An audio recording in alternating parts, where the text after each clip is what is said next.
All right, let's get into a fantastic real-life science mystery. It's a story that starts with something we all know, an annoying mosquito bite, and ends with an entire island turning into a team of detectives. So picture this. It's the summer of 2015 on the beautiful island of Cyprus. An environmental officer files a report. People are complaining about these really aggressive black and white striped mosquitoes. And that description, it immediately sets off alarm bells. The immediate fear, of course, was an invasion. Had a dangerous new species made its way to the island? Or was something else entirely going on? This one question kicked off a truly fascinating investigation. And here's the prime suspect, the Asian tiger mosquito. This is the one you really don't want in your backyard. It's infamous around the world, not just for its nasty bite, but because it can carry some serious diseases, things like dengue and Zika. So the stakes here were incredibly high. You know, it's funny how these things start. What began as a pretty standard problem, people getting bitten by mosquitoes at a local restaurant, well, it quickly ballooned into a full-blown scientific mystery. With the very real threat of an invasive species, scientists had to hit the ground running. They basically had to become detectives, gathering clues and tracking down their tiny, striped suspect. And their methods were, wow, seriously hands-on. They started with something called a human landing catch, and yeah, it's exactly what it sounds like. Scientists literally used their own arms as bait to catch the biters. Talk about taking one for the team. They also sampled water from rivers, scoured tree holes, basically anywhere these things could breed. Then, every single specimen went back to the lab for a serious workup. But here's the thing. All those river searches, they came up with nothing.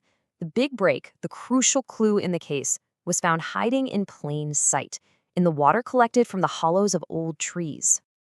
So back in the lab, they're looking under the microscope, they're running the genetics, and the results start to come in. And, well, nobody saw this coming. It was a total twist.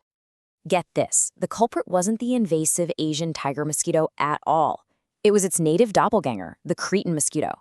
I mean, look at them, they're practically twins. But the key difference, the smoking gun, is that tiny white stripe on its back. The invasive tiger has a short one, but the native mosquito has a much longer one. A classic, and I mean classic case of mistaken identity.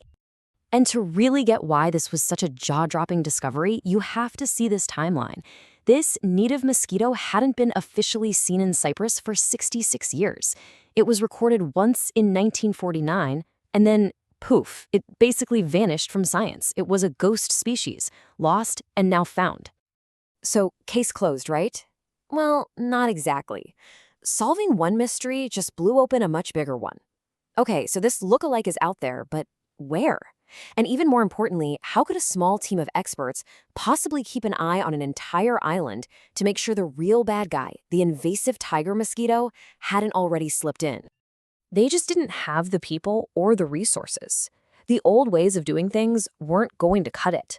This huge challenge forced them to get creative, and it led to a solution that was absolutely brilliant. They turned to an idea called citizen science. And it's a simple but powerful concept that regular people, non-scientists like you and me, can actually participate in real research by helping collect data. And that's how the Three Musketeers project was born.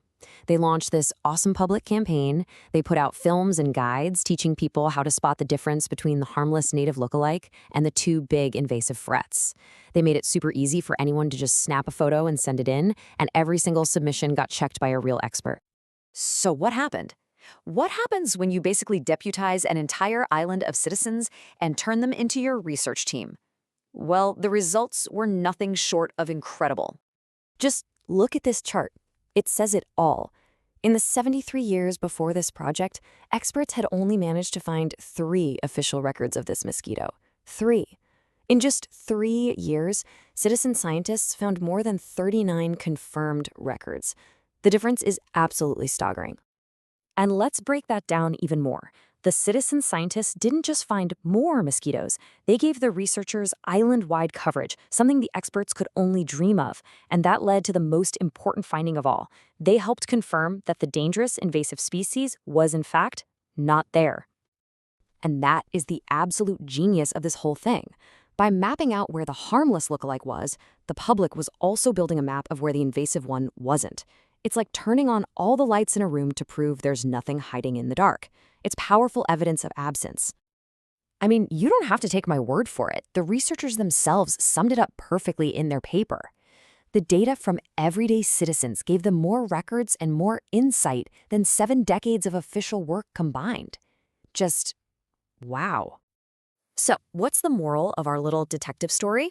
Well, first, that looks can be deceiving. Second, that science is a careful, methodical process.